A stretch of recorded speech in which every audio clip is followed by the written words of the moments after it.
Owls manor. এটা কোনো সাধারণ হাসপাতাল ছিল না। এটা ছিল এমন এক জায়গা যেখানে মানুষ ঢুকত চিকিৎসার জন্য, কিন্তু অনেকেই আর ফিরে আসতো না। 1922 সাল, ক্যালিফোর্নিয়ার ক্লোভিস।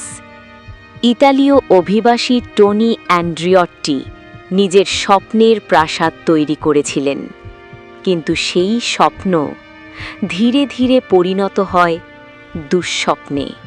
1935 সালে এই প্রাসাদ বদলে গেল একটা স্যানিটেরিয়ামে। রোগীর সংখ্যা এত বেশি ছিল যে অনেকে ঘুমাতো করিডোরে। একজন নার্স, 20 জন রোগী।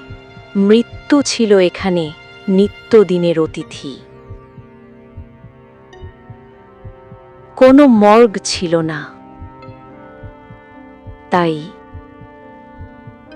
মৃতদেহ রাখা হতো বেসমেন্টে, একটার উপর একটা, 8টা দেহ স্তূপ করে।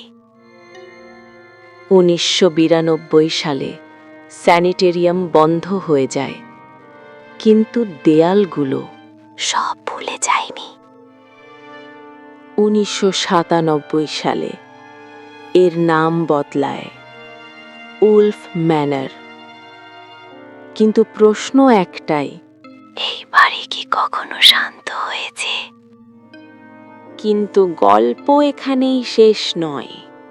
যদি জানতে চাও কেন আজও উলফ ম্যানরের কিছু ঘর সব সময় বন্ধ রাখা হয়, যদি সাহস থাকে সেই রাতের গল্প শোনার যেদিন একজন নার্স আর ফিরে আসেনি, তাহলে নেক্সট পার্ট মিস করো না, কারণ পরের গল্পে উলফ ম্যানর নিজেই কথা বলবে।